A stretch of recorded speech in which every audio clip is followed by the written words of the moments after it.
Now at 10, area firefighters have responded to multiple vacant house fires in the last week. We're going to look at what might be the causes. Plus, authorities arrest an Oklahoma teen in connection with a shooting after a basketball game. And the Joplin Fire Department holds safety inspections for area businesses. The 4 states' most watched news starts now. An Oklahoma community is in mourning as they prepare for the funeral of a child. This is KOAM News at 10. I'm Dow Quick. The funeral for 4-year-old Athena Brownfield is now scheduled for this coming Wednesday. She was reported missing on January 10th after her sister was found alone by a postal carrier in Cyril, Oklahoma. Court documents say a witness claims one of Athena's caretakers severely beat the child on Christmas Day, then left with her body. The remains of a child were found during the investigation, but authorities have not officially confirmed that they have discovered Athena's body. Athena's caretakers have been charged in the case. Alyssa Adams is facing charges, 2 counts of child neglect. Ivan Adams faces 1 count of first-degree murder and 1 count of child neglect. A former gymnastics coach takes a plea deal for child sex crimes. 46-year-old Kip Johnson of Joplin pleads guilty to 2 counts of second-degree statutory sodomy. Prosecutors dropped the charge of furnishing pornography to a minor as part of that deal. Joplin police arrested Johnson in February of 2021 for crimes they say happened in 2018 and 2019. They say he assaulted a juvenile victim who was a gymnastics student at the time. A string of recent vacant home fires have caught Joplin firefighters by surprise. KOAM Shagun Bamadelli learned the department is seeing an uptick in these calls.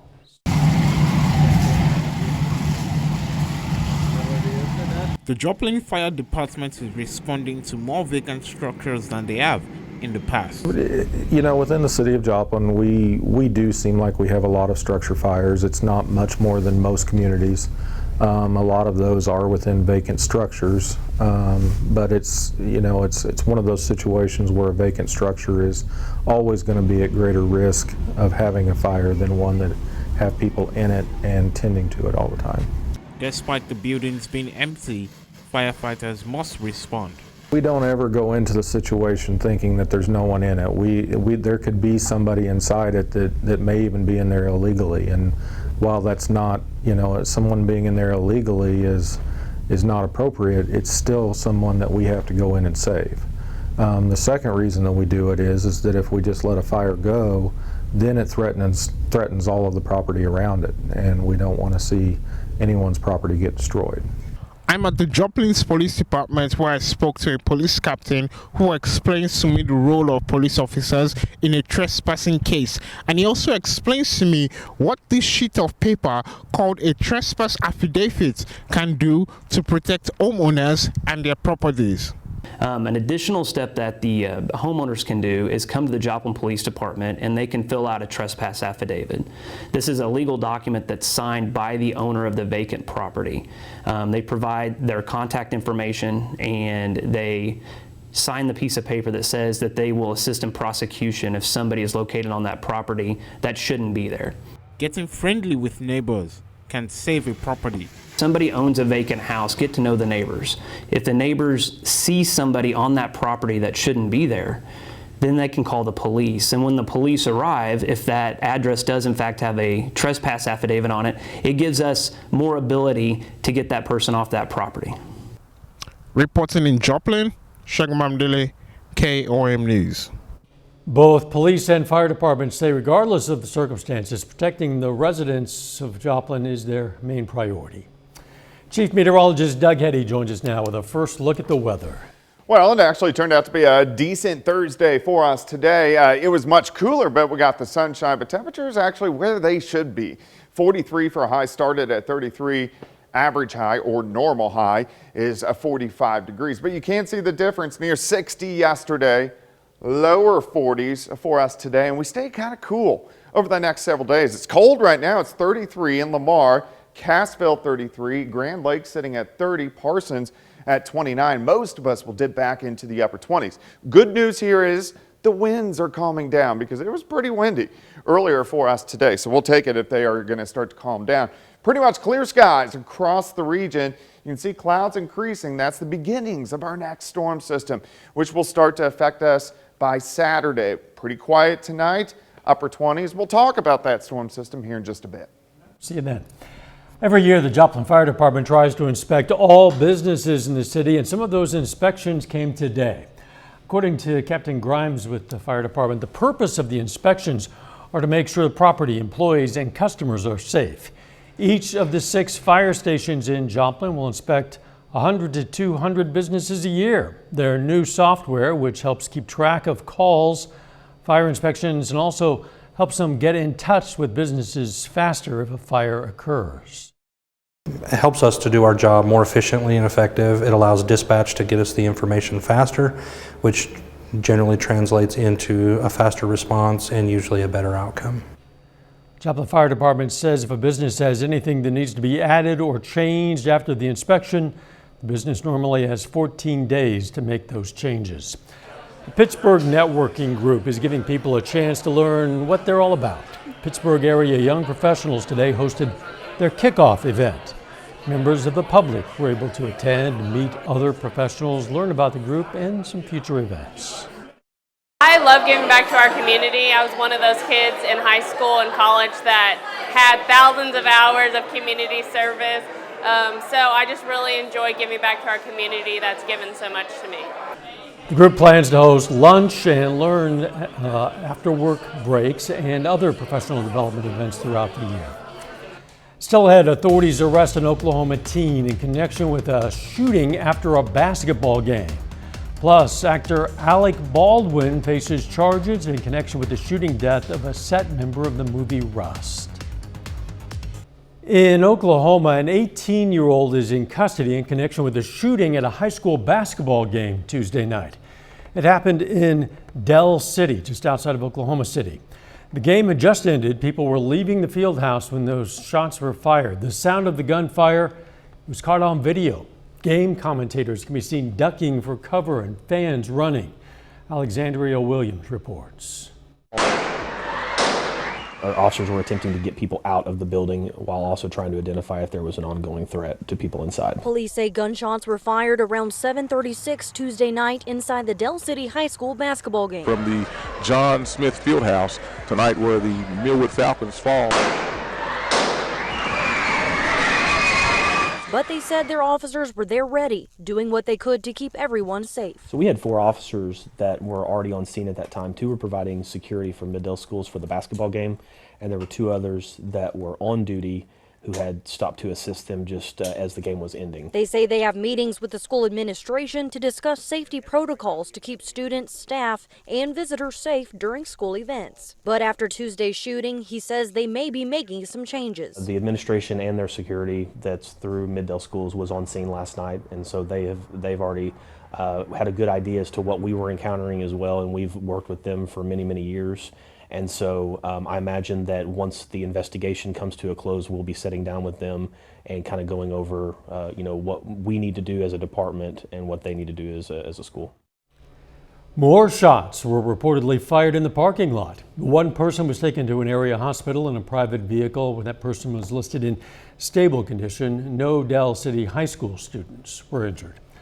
Prosecutors in Santa Fe announced today they'll file criminal charges against actor Alec Baldwin and a crew member in connection with the fatal 2021 shooting of a cinematographer on the set of the Western film Rust. Actor Alec Baldwin was holding the gun that went off during a rehearsal, killing cinematographer Hannah Hutchins. Baldwin and armorer Hannah Gutierrez Reed will each be charged with 2 counts of involuntary manslaughter. The Treasury Department says it can no longer legally borrow to pay the debts that Congress has already incurred. House Republicans, especially those who demand concessions to the elect Speaker Kevin McCarthy, say they want spending cuts before they'll agree to raise the debt limit. Democrats say some things are non-negotiable, such as Social Security and Medicare. House Speaker McCarthy and President Biden have yet to discuss their differences on raising the debt limit. Nearly half of U.S. adults say the nation's health care system is, quote, major problems. That's according to the latest Gallup report released today. For the first time in 20 years, the number of adults who rated the system as poor jumped above 20%. Those who rated the quality of the U.S. healthcare system as excellent or good dropped below 50%. Satisfaction has remained high among adults ages 55 and up, but declined among young and middle-aged adults. A little bit later, we're going to visit the Spiva Gallery for the Arts to check out some of their new exhibits. Plus, we're tracking a storm system for the weekend. I'm going to give you those details coming up.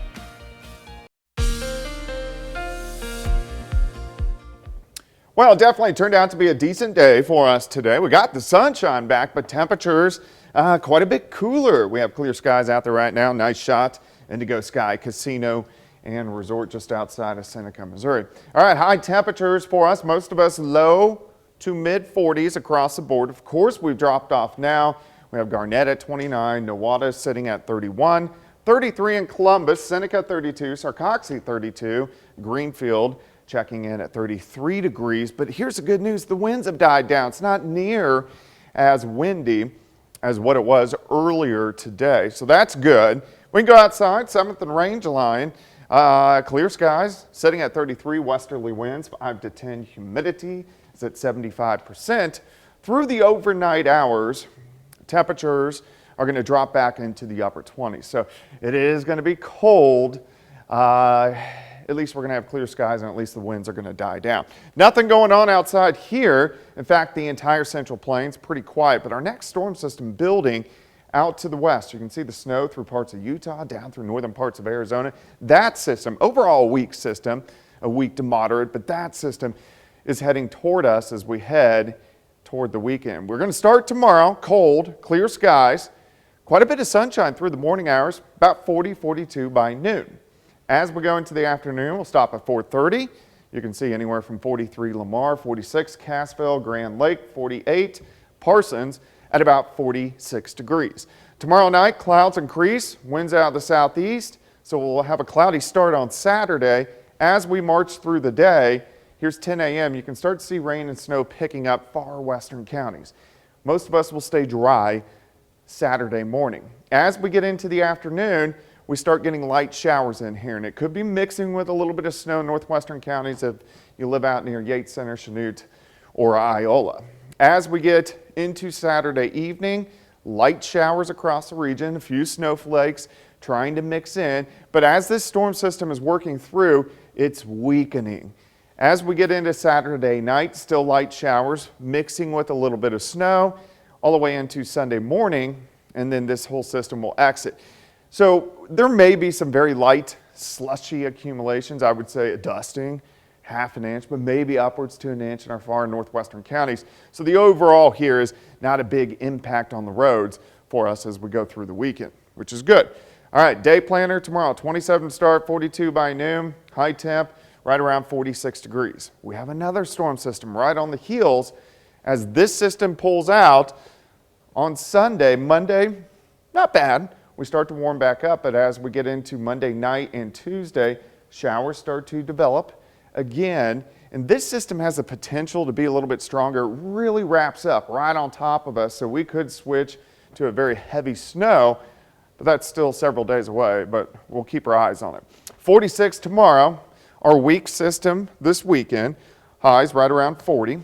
50 on Monday, that wintry mix on Tuesday, and then kind of cool as we go all the way through the rest of next week.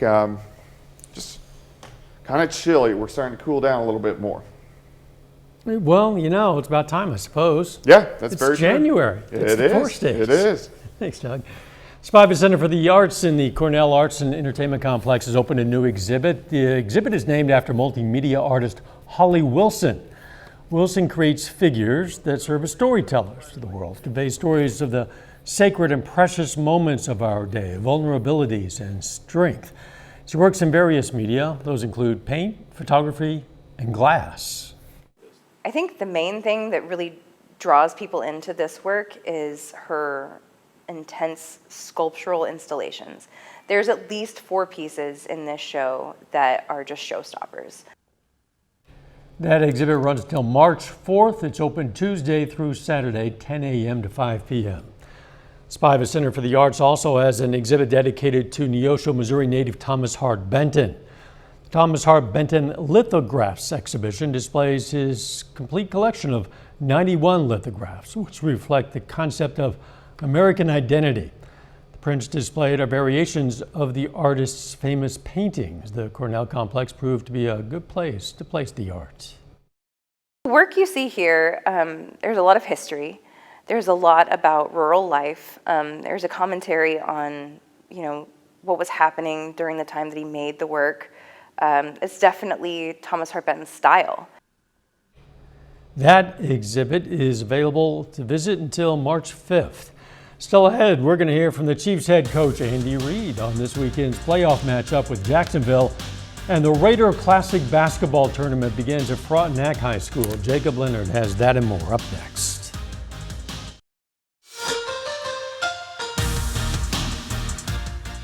Well, today is the opening day of the Bill Hanson Memorial Tournament at Pittsburgh High School. There are 8 games on the schedule today between the girls and boys brackets. On the girls' side, the Carthage Tigers are first on the schedule, facing Blue Valley Northwest. Now, the winner of this one moves on to face the top-seeded Carl Junction Bulldogs in the semifinals tomorrow night. Now, Lauren Choate, really good early for Carthage. 3 from the left side. Then a few minutes later, Choate from about the same spot. She had 8 in the first quarter, finishes with a team-high 22. Final seconds of the first half, Jaden Brunnert sneaks behind the defense for the layup, just beats the buzzer. Carthage goes to half up by 5. The third quarter now. Kiana Yates, open 3 from the top of the key. She knocks it down. 17 points tonight for Yates. But Blue Valley Northwest owns the second half. Elise Gross-Dedier working inside. She had 14 in just the third quarter alone. The Huskies rally in the second half to beat Carthage 58-51. On the boys' side, tournament host Pittsburgh faces Willard in the first round tonight. Now they really rolled from the beginning. Dan Hastings, corner 3 for Pittsburgh. Dragons up 11 in the first. Mason English drives, scores through contact. It's a 12-point Pittsburgh lead at half. In the second half, Jackson Turnbull inside. He scores 18 for the Purple Dragons. Then go back to Mason English. Nasty step back 3 from the corner. English scores 28 tonight to lead Pittsburgh. Purple Dragons beat Willard 79-57. On the other side of the bracket, tough one for the Joplin Eagles facing Washburn Rural in the first round. Joplin not able to keep up, falling in this one 68-30. In Frontenac, day 1 of the Raider Classic, the Frontenac girls face Blue Valley Southwest tonight. We'll start it with the first quarter. Hattie Pyle with the ball at the top of the key. Drives through traffic and finishes with the left. Home team out in front early. Later on in the quarter, Kinley Lakey in the corner. Pull-up jumper goes. At that point, it's a tie game, but Frontenac finishes this one off tonight. Hattie Hamblin on the near side knocks down a jumper of her own. Raiders get it done over Southwest tonight, 55-45. Well, tonight is semifinal night on the boys bracket at the Tony DuBray Classic in Liberal. We have a pair of private schools squaring off tonight for a spot in the championship, with the Colgan Panthers facing the Thomas Jefferson Cavaliers. The winner of this one gets a shot at Galena in the championship game on Saturday. We'll start it in the second quarter. Off the miss, Jay Ball put back. 19 points, 24 rebounds tonight for Ball. Later in the second, Cavaliers cruising. Levi Triplett hits the 3. He scores 15. At that point, Thomas Jefferson up double digits. Other end though, Panthers trying to stay in the ball game. Gus Keller, nice drive and finish through traffic for 2. Then off the miss, Karsten Simmons with the rebound, put back, and the foul for Colgan. Panthers keep this thing close all the way through, but Thomas Jefferson headed to the championship game. Cavaliers win it tonight 64-59. The Pittsburgh State Gorillas are on the road tonight for a conference doubleheader against Rogers State. The PSU women have won 3 in a row and 8 of their last 10 coming into the night. They try to stay rolling tonight against the Hillcats. That one is final. They rolled big, 87-47. Tristan Gegg scores a game-high 25 points, hitting 5 threes on the night. And after that, the Pitt State men hit the floor trying to snap a 5-game losing streak against Rogers State. Hillcats, though, get it done at home, 82-70. Marquis English posts a double-double for PSU with 16 points and 11 rebounds.